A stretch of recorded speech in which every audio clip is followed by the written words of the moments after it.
93 years ago today, one of the greatest icons of the pre-modern era, a legend amongst legends, was captured, put under trial, and executed. This person has a laqab, his person has a title. He was called Asad al-Sahra, the lion of the desert. And I mean, of course, none other than Omar Al-Mukhtar of Libya. 93 years ago today, exactly today, was the day that he was executed by the Italians. So today I wanted to introduce especially our youth to one of the iconic legends of the last century, somebody who continues to inspire the Ummah, somebody whose name has become associated with bravery and dignity and courage. But to talk about him briefly, I have to take just one step back and discuss what are the Italians doing in Libya. The Italians colonized Libya. And very briefly, as is typical, the story is so bizarre, you wonder, is this out of a comic book or is it real? But very briefly, as you're aware, France colonized Algeria in the 1840s. And eventually they also colonized Morocco. And when France started getting involved in the Arab world, England felt left out. So England then invaded, and England took over Egypt. And so Egypt is taken over by England. On the Western Front, France has taken over Algeria and Morocco. So the Italians say, it's not fair, we want our piece of the pie as well. And so the Italians, they already had Eritrea, they already had Ethiopia on the west coast, but they wanted something on the same side as the other superpowers that has direct access to the Mediterranean. And so the Italians reached out to the British and the French, and they said, we're going to take Libya, we're going to arrange a deal. So they literally made a secret treaty. The Italians made a treaty with the French and the British that we're going to take over this land. And they had their internal agreements and whatnot. So the Italians then decided to engage with a tactic. Very briefly, they began ties. At this time, of course, Libya is under the Ottoman Empire. Libya is still under the Ottoman Empire. The Ottomans are on their last leg. They only have 10 years left to live, but they didn't know. The Ottomans did not know that. So the Ottomans are at the very end of their power is dwindling. And Libya is an outpost, which is surrounded by colonizers, right? Imagine, on the one hand, you have France. On the other hand, you have England. And Libya is all by itself there. And so the Ottoman Empire is already weak in Libya. So the Italians decide they're going to use a tactic. They start with treaties with the Libyans. They start building ports for the Libyans. They start making economic treaties. They start sending merchants. They start sending people to live in Libya with legal citizenship, legal visas and whatnot. And then they complain to the Ottoman Empire that our citizens are being harassed. Our citizens aren't being treated fairly. They sent an envoy to the Khalifa, to the Sultan of the Ottomans, that unless you rectify the situation of the Italians in Libya, we will take drastic action. And the Ottoman Sultan said, what is wrong with you guys? Libya is safe, everything is safe here. If this was all a tactic, they didn't realize it at the time. This is all an engineered ruse. Guys, you have to think a little bit more deeply. Do not take news at surface level. History teaches us the superpowers do very dastardly deeds. Today's incident in Lebanon, you see what is happening and how they are doing what they are doing. Do not be so naive as to presume the headline is what is correct here. And the Ottoman Sultan did not understand what's going on. What do you mean everything is fine? It's a safe country. But the Italians said, unless you protect our citizens, there shall be drastic measures. And so in September of this very month, September of 1911, September of 1911, Italy declared war against the Ottoman Empire. And they sent in the naval fleets to capture Libya. And of course, the Ottomans did not have the weaponry. They did not have the manpower. Libya already was at the very fringe of the Ottoman Empire. And the Ottomans were already dealing with a lot of internal issues. They had to deal with the issues going on in Greece, going on in Cyprus. Their own empire is collapsing. So much is happening within their own empire. They couldn't put up the defense. So within a day, the Italians invaded and took over all of the coastal towns. All of Tripoli and all of the coastal towns were taken over. The Ottomans did try, they sent in some troops here and there. The British in Egypt refused access. The the Ottomans said, can we go through your land? The British said, no, we're not going to let you go. So how are they going to send in the troops when the Italians have the naval fleet here? So obviously the Ottomans then they had to just acquiesce and agree. They were forced to sign a treaty, and a year later, officially, the Ottoman Empire basically said, okay, we can't fight you guys, take it. So Libya was officially handed over in 1912 to the Italians. Now, in 1912, the Italians took over Libya officially. However, they didn't have control over the people. The people don't want the Italians there. And the coastal towns were taken by force. But how about the internal cities? How about the valleys? How about the entire provinces inside? And this is where our figure, Omar Al-Mukhtar, comes into play. Because even though the Italians were able to by force take over all of the coastal cities, the inside towns, the inside villages, they kept on putting up fights. And they decided to elect amongst themselves an emir, and that emir was Omar Al-Mukhtar. So where did he come into the picture? How could the Libyans elect Omar Al-Mukhtar so quickly? How could they unanimously agree this is going to be our leader? Omar Al-Mukhtar, of course, his story is legendary. As usual, the khatir is going to be very short. But very briefly, Omar Al-Mukhtar was born in 1862 to a very prominent scholarly family, and his father and grandfather were shuyukh of the local place. He went to study Islam as a child, and he got involved with the Sanusi order. The Sanusi order is one of the famous Sufi tariqas of the time frame. His sheikh initiated him into the order. He rose up in the tariqah. His sheikh sent him to study in neighboring lands as a young man. And a lot of people don't know this, but he was studying, I believe it was in Chad or Senegal, I forgot which place, in his 20s. He was studying there, and the French invaded. So he fought a jihad against the French as a young man. As a young man, studying in another land, he got involved in fighting for the Muslims against the French. And it was at that age and stage where the people saw in him bravery and dignity and courage, and they gave him the title Asadus Sahra, the lion of the desert. This title was given to him not in Libya. It was given to him as a young man when he was fighting against the French. So they gave him the title Asadus Sahra, the lion of the desert. The French eventually won, so Omar Al-Mukhtar had to withdraw back to his country of Libya, and there for the next 20 years, at that time, of course, the Italians hadn't come, so he taught the people. He became a Quran teacher, he became a sheikh, he became a person of ilm and knowledge, and the whole area that he used to live in, one of the provinces of Libya, he was the most famous sheikh of that vicinity. When the Italians therefore invaded, Omar Al-Mukhtar was now in his late 50s, early 60s, right? So now a lifetime has gone by. And when the Italians invaded, the people went to him and they elected him to be their representative to fight against the Italians. So this was when an all-out offensive began that lasted more than a decade. Actually more than 2 decades. Umar Al-Mukhtar began fighting the Italians, but how are you going to fight a superpower when you don't have the weaponry, when they are 10 times your number? So Umar Al-Mukhtar began doing guerrilla warfare tactics. What is guerrilla warfare? Guerrilla warfare is you cut off the supply lines. Guerrilla warfare is you attack at night the people that are the warriors and the soldiers over there. So guerrilla tactics is not like head-to-head fighting. It is employing tactics where your small quantity comes into effect. Also, because Umar Al-Mukhtar knew the land, and because obviously he was a horse rider and he was somebody who knew the desert, he understood the best mechanisms to attack, the best lay of the land to use, and the Italian soldiers could not compete with that level of tactics. And this is why he wreaked havoc in Italian lines. His name became famous in Italy.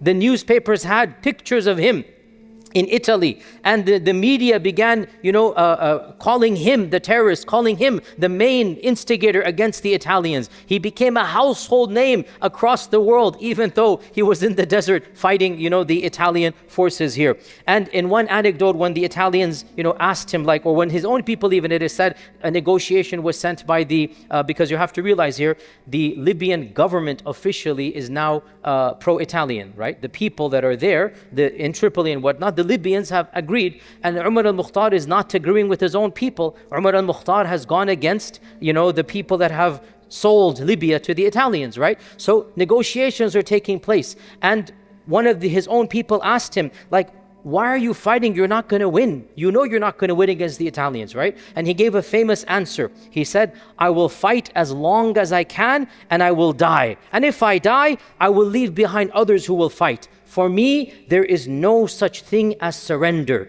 I either win or I die.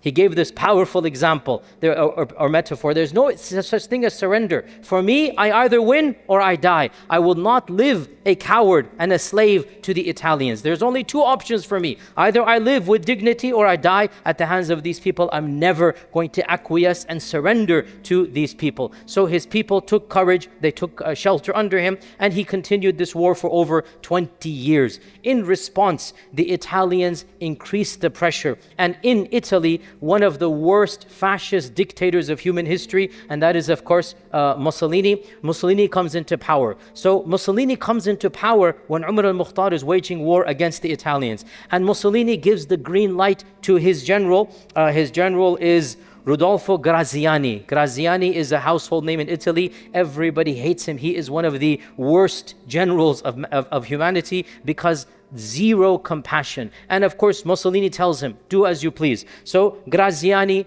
employed what is called a scorched earth policy. Scorched earth policy means no mercy. We will not take any prisoners.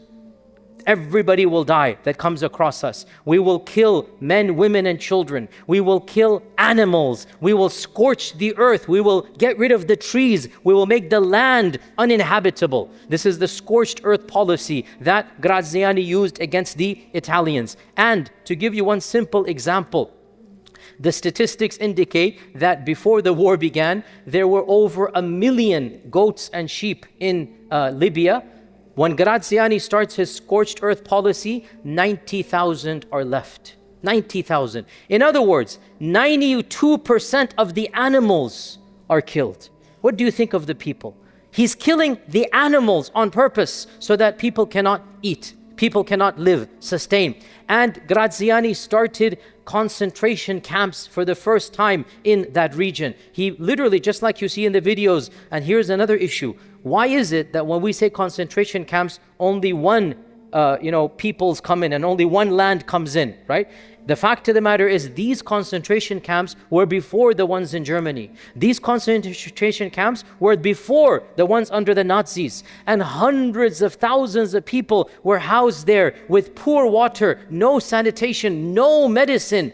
The UN, not the UN, sorry, the other organization, what we call them before the UN, the League of Nations, they estimated over 40% of the people in these concentration camps died. 40%. Because why? They didn't have food, they didn't have water, they didn't have medicine, cholera, typhoid, all types of diseases. There are pictures of these concentration camps. We're talking about 1930, 1931, 1932. There are pictures, there's video footage. But why is it none of our high school kids sees that video footage? Why is it nobody even knows there were concentration camps in Italy under the in Libya under the Italians? Look at it yourself, right? Not to say that what happened in another land is not bad. It is bad as well, but this is also bad. Teach all of history, but selective memory, it has an agenda behind it, right? So the Italians massacred hundreds of thousands of Libyans. Zero mercy, as we said. Women, children, animals are killed. What do you expect is going to happen to the... and they would mistreat and abuse the prisoners. They would mutilate their bodies and put them... And there's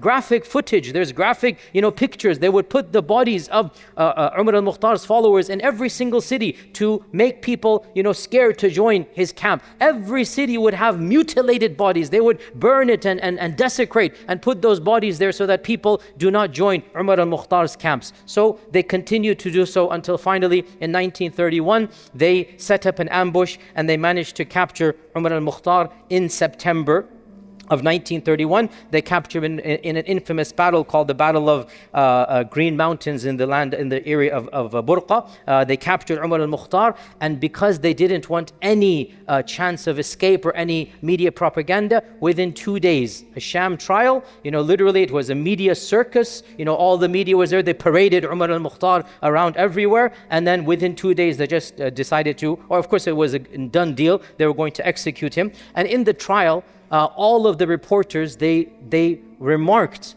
that the persona of Omar Al-Mukhtar exuded dignity and nobility. He never once indicated any fear, any type of, cowardice. There was coming from him courage and dignity, even as he's in his shackles. And the Italian reporters are remarking about this. There's so many pictures, of this trial as well. And even the reporters were impressed. And the judge asked him, do you not have any regrets? Don't you regret all that you have done? And he answered calmly that I have no regrets. I am not the criminal. You are the criminals here. I have done nothing wrong. I defended my land. I defended my people. I defended my religion. I have done nothing wrong. You are the criminals that have come and invaded my land here. And the way he responded with that courage and dignity, it shook even the reporters and the people in the room there. And the generals and the military leaders, even though they hated him, they also wanted to pose with pictures with him because they admired him. They hated and admired at the same time, because there is that notion of a noble enemy, right? So even though they wanted to kill him, there are pictures of the generals that are posing with Omar Al-Mukhtar at the same time, taking, it's not the selfie, but they're taking the picture with him because they want to have the honor that, oh, I'm standing next to Omar Al-Mukhtar. And of course, we're all aware that even as he was sentenced and he was walking to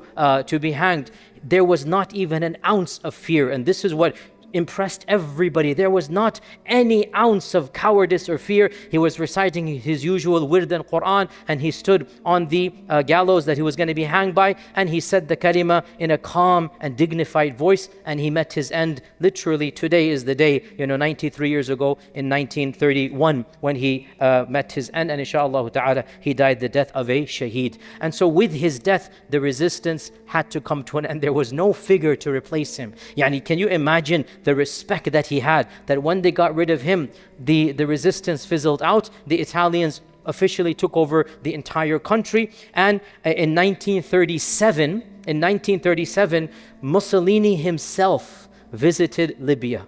He wanted to now show the world, this is my land. They changed the name of the country and they called it Italian Libya. The official name of the country was Italian Libya. 2 words, Italian Libya. And they had a flag, Italian Libya. And for 15 years, there was a country, there are stamps like this, there are flags like this, and Italy was the language of the country, and everything was in Italian. Italians are coming to live, in Libya. It is now their province. And so Mussolini wants to come and indicate to the world, this is my country and land. And so he arranges a festival. There's video footage, you can watch it online. This Mussolini is one of the worst dictators of human history, right? Everybody knows him. He's like cousins of Hitler in the same type of mentality. And so he marches into Tripoli, and there are rows and lines of people and entourage, and he comes in his car, and you can see all of the video processions, and astaghfirullah, but the shuyukh of the government are saying takbir and Allahu Akbar and giving him titles and honors. And when he arrives at the mosque and the palace here,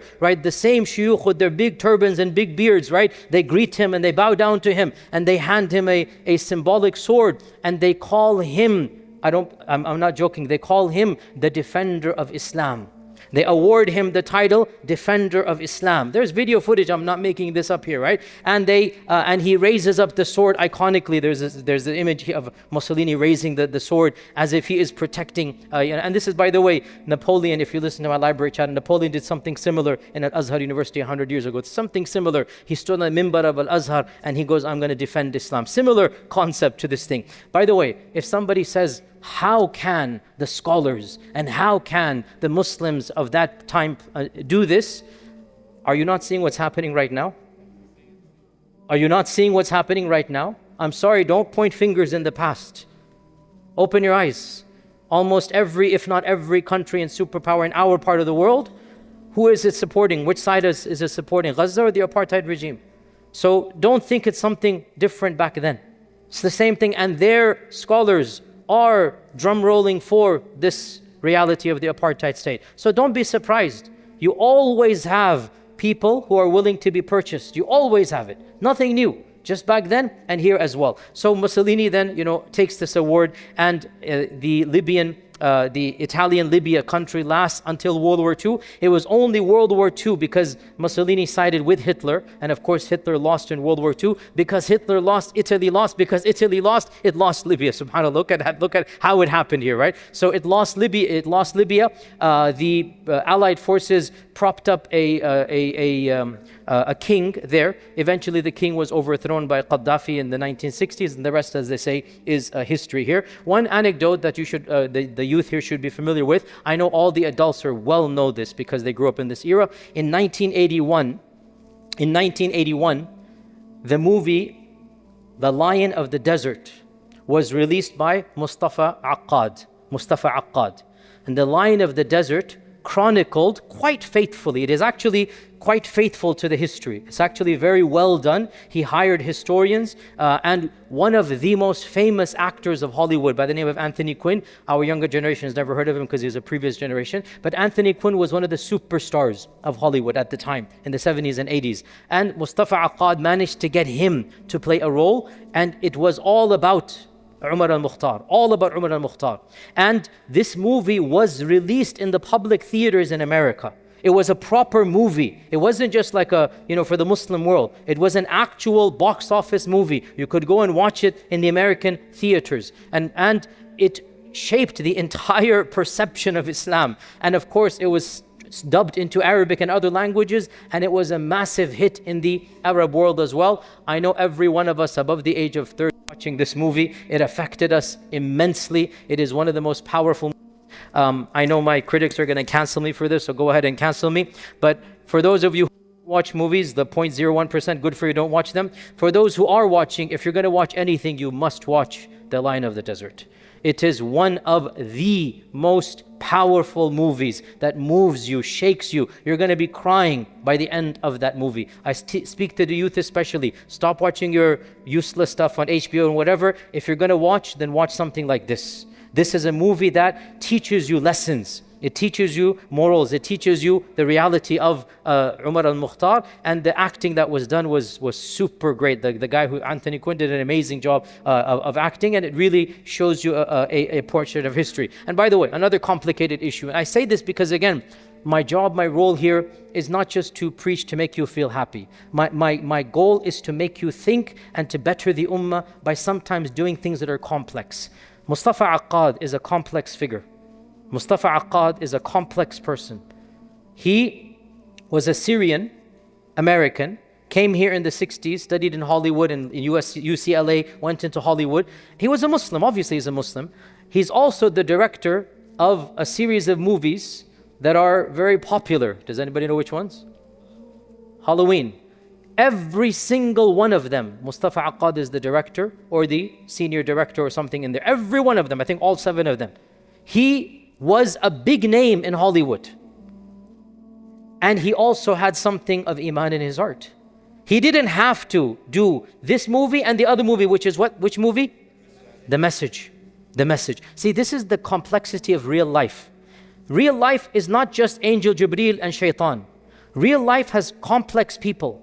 People that, may Allah forgive, without a doubt, there's things in that movie that without a doubt, there's no justification. And I know my critics are going to love this and as usual, cancel and CIA agent and whatnot. A'udhu billah. But I'm teaching a reality. I'm teaching a reality. Somebody else couldn't have done what he did. He had the contacts, the means, the skills. Does that justify? I didn't say it does. I didn't say it does. But I'm saying Allah will judge him on the akhirah. Without a doubt, he didn't have to do this. These movies were not lots of money for him. The money was in Halloween. The money was in all those other serials that he did. The money was in the thrillers. He did this out of passion. And in fact, he lost money doing this. He did it, the first movie ever to put Islam in a positive light. The first movie to actually portray Islam. And we all who are of our age and older, we grew up watching this and it influenced us as children. As young men, in these 2 movies, it influenced me as a child, right? And every one of us, we know this. I know our youngsters have never heard of these because the quality is a bit poor. It's, it's not black and white, it's not that old, but it's not, up to cutting edge or whatever you call it, 4K, whatever you call it. It's not, that level of graphics, but it is something that I do. If you're going to watch movies, then these are the ones that actually have some benefit in them. And this is the complexity of real life. Mustafa Akkad had the contacts, the clout, the power to actually do something like this. He used his skill set. Tragically, he died in 2005 in a terrorist attack by Al-Qaeda against people. He was just, in a hotel, and Al-Qaeda blew up in a Muslim land, and Al-Qaeda blew up the hotel, and he was in it. So he actually, inshallah, he died a shaheed in this attack over here. So to conclude, some of the lessons we learned from Umar Al-Mukhtar, back to Umar Al-Mukhtar, some of the lessons we learned, perhaps bittersweet. Victory is not promised in this dunya. Umar Al-Mukhtar did not gain political victory. But that is not the ultimate victory. The ultimate victory is first and foremost in the eyes of Allah, and then in the qulub of the mu'mineen. And if you look at it that way, without a doubt, Umar Al-Mukhtar is the victor. Does anybody know the name of the shuyukh that handed the sword to Mussolini? These were the shuyukh al-Islam. These were the shuyukh al-Islam. These were the ones with the photos. These were the ones in the media. These were the ones at the time you would think these are the big shots. And what has happened to them? Nobody even knows their names. And the one that was taken as a criminal, and the one who stood in front of the court with his hands tied, and the one who was dragged to be hanged, that is the one who has love in the hearts of the entire ummah. Is that not a victory? This is what you call victory. And Allah subhanahu wa ta'ala grants victory with iman, with taqwa, with ikhlas. Do not judge victory by this dunya. Do not judge victory by likes on a YouTube video, by popularity in this dunya. It means nothing. Means nothing. At that time frame, those people who handed the swords, they were the ones who were the most popular. They were the ones who were considered Shaykh al-Islam and the Mufti of Libya and this and that. And subhanallah, people don't even know they existed now. And this is the legacy of Allah subhanahu wa ta'ala. Victory is given because of what is inside. Even if you lose the dunya, Umar Al-Mukhtar didn't gain the political freedom that he wanted, but he died a dignified death. He died the death of a courageous man, the death of a shaheed. He died the death of a Asad al-Sahra, the lion of the desert. And because he lived the life of a lion and he died the death of a lion, Allah Azza wa Jal preserved that legacy. So, O Muslim, do not be deluded by the temporariness of this dunya. Be firm, be persistent, be courageous, speak the truth, never give up the upper ground. And وَالْعَاقِبَةُ لِلتَّقْوَى, the end result will always be for taqwa. May Allah subhanahu wa ta'ala grant Umar Al-Mukhtar the highest place of Firdaus Al-A'la, and may Allah subhanahu wa ta'ala resurrect us with him on the Day of Judgment. Wassalamu alaikum wa rahmatullahi wa barakatuh.